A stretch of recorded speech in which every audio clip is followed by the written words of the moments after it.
Bonjour, je m'appelle Jérémy Gagnon. Je suis maître jardinier pour la coopérative de solidarité Helios. Je suis permaculteur aussi.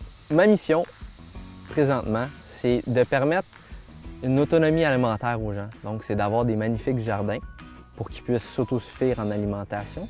Mais s'il y a un autre volet qui s'attache à ça, c'est aussi la santé. La coopérative, l'orientation, la grande mission de la coopérative, c'est vraiment des projets qui touchent à l'autonomie alimentaire, autonomie et sécurité. Parce que sécurité alimentaire, pour nous, ça veut dire deux choses. Ça veut dire sécurité au niveau de la qualité de l'alimentation, être sûr qu'on a des aliments qui ne sont pas pleins de pesticides, etc. Et au niveau aussi de la quantité. Tu sais, il y a des gens qui n'ont même pas de quoi manger, donc la sécurité n'est même pas au niveau de la qualité, elle est au niveau de la quantité. Donc, les projets dans lesquels on va intervenir, ça va toucher à un des volets ou aux deux volets. Jardin de Sainte-Anne-des-Lacs, on va dire formation, initiation, Intergénérationnel, plaisir, jeu.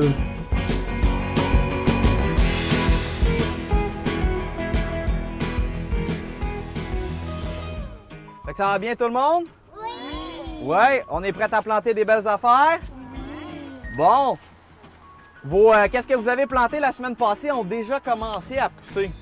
Fait que c'est très bon signe, ça. D'habitude, ça prend plus longtemps, mais je sais pas vous, on dirait que vous avez le truc. Vous avez de la belle magie dans vos mains. Fait que regardez, les amis, ça, les petites pousses là en arrière, c'est des haricots ou c'est des concombres. Êtes-vous content que vos affaires poussent? Ouais, bon. On va faire notre petit réchauffement comme l'autre fois à l'entour du cœur, puis on va planter d'autres belles affaires.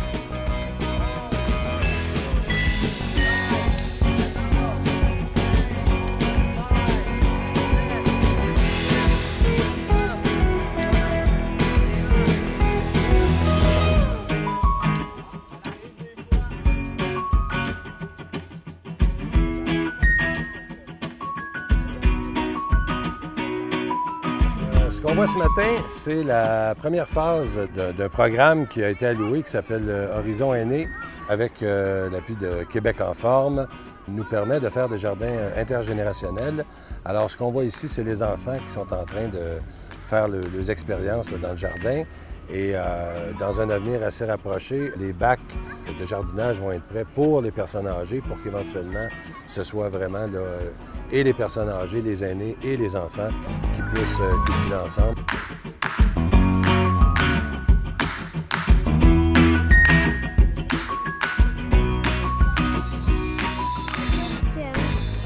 S'il n'y a plus de pétrole, plus de gaz, là, c'est pour ça qu'il faut apprendre à se nourrir nous-mêmes.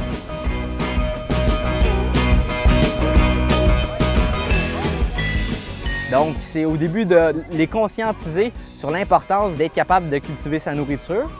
Puis aussi, c'est de leur apprendre l'aspect santé, nourriture, proximité, économie. Et aussi, on leur a appris comment planter des semences, comment transplanter des plantes qui avaient déjà été parties. Je leur ai donné des semences du patrimoine. Donc, je leur ai donné comme mission de, chez eux, planter les semences qu'ils ont eues pour éventuellement reproduire les semences.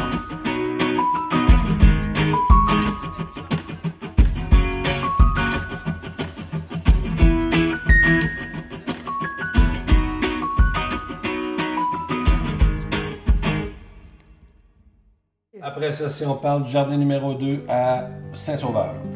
Vraiment les jeunes adultes, formation, information, expérience d'intégration aussi, Exact. de travail de groupe.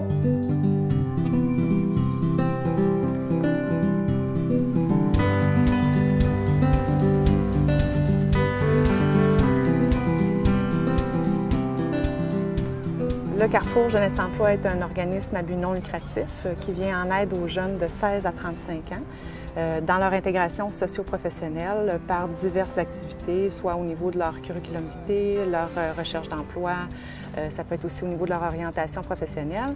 Et spécifiquement, par moment, on réalise des projets pour pouvoir mettre les jeunes en action, pour leur permettre de valider certains intérêts. Et c'est le cas aujourd'hui avec la mise en terre du jardin collectif.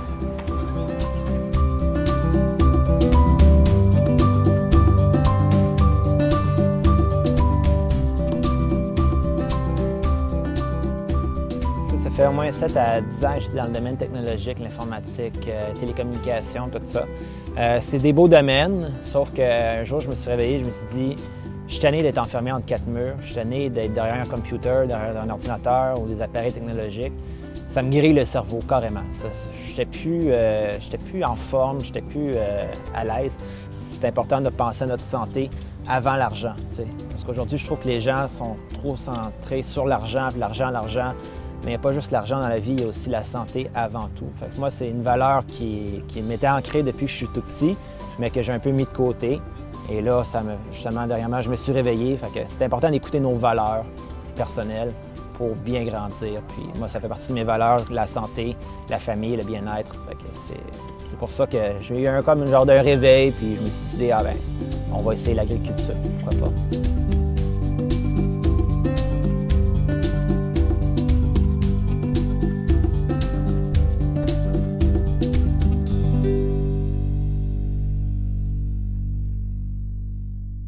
Jardin numéro 3, Morin Heights.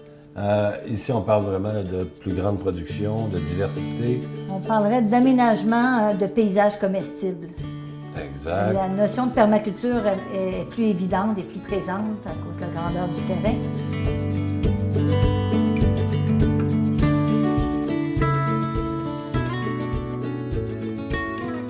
Là, présentement, on a motoculté la section juste ici, puis on a vu qu'on a une belle terre sablonneuse. Donc, terre sablonneuse égale une parfaite place pour les patates. Là, aujourd'hui, on va planter des patates bleu-mauve. Donc, la patate qui peut durer tout l'hiver de temps, peut nous nourrir d'une alimentation très saine et très facile à entretenir.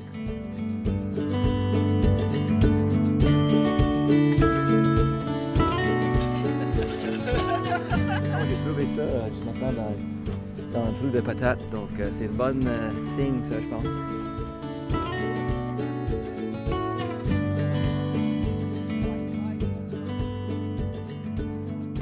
On est juste en arrière d'un château des aînés où les personnes âgées ils ont besoin d'activités. Et nous, ce qu'on espère, c'est que les gens commencent à planter des choses, participent au jardin et ça va permettre également aux jeunes, donc les jeunes de l'école, de venir visiter le jardin et d'interagir avec les personnes âgées qui sont au château des aînés. C'est ça qu'on veut.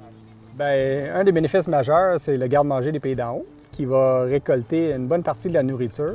Moi, également, je suis le président du garde-manger des Pays d'en haut qui nourrit l'ensemble des gens sur le territoire de la MRC. Donc, les 10 municipalités sont desservies par le garde-manger et nous donnons au-dessus de 300 boîtes de nourriture par semaine aux familles dans le besoin. Donc, les légumes qui vont être récoltés ici, à ce jardin-ci et aux autres, une partie des récoltes va aller au garde-manger des Pays d'en haut.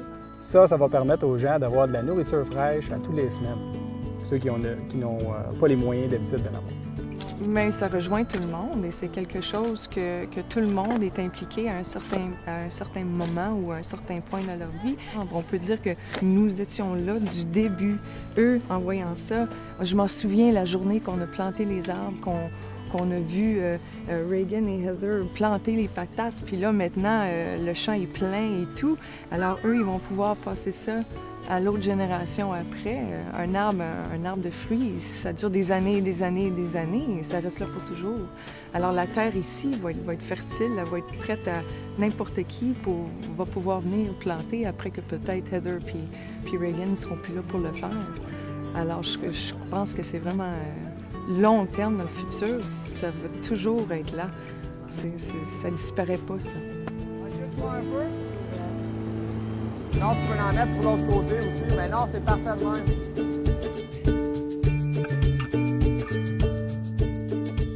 Oui, on a des bénévoles, en fait, ici, avec ça, puis comme essentiel là, de commencer ça dans tous les villages, toutes les communautés, de faire des jardins comme ça, vraiment des jardins partout. Parce que c'est ça, c'est pas difficile, you know? Puis il y a plein de terre, puis il y a plein de places, puis c'est fun. C'est le futur. C'est le futur, c'est sûr. Oui, c'est toujours mieux d'avoir comme la nourriture qui reste ici. Ça fait ici par les gens qui restent ici. Puis c'est pas juste la nourriture, c'est aussi quelque chose qu'on partage avec tout le monde. Alors c'est important pour la communauté. Bon, bien, le début, au fait, du projet, c'est de planter un arbre. Hein? On a fait ça symboliquement, la plantation d'un arbre, donc un poirier. Donc, on nous dit que cet arbre-là est très, très vigoureux, puis on espère que notre jardin va être aussi vigoureux que cet arbre-là.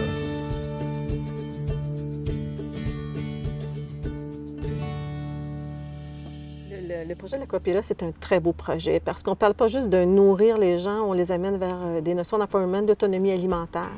Donc, c'est un peu la prémisse dans un milieu pour amener les gens vers une saine alimentation, mais tout en gardant une notion d'autonomie. Alors, c'est un très beau projet. C'est un projet par la communauté, pour la communauté, avec des jeunes, avec des aînés. C'est vraiment un projet intégré. C'est un nouveau projet. On va voir comment ça va se développer. C'est très intéressant, mais c'est en devenir. Alors, on l'accompagne, on le suit, on les soutient.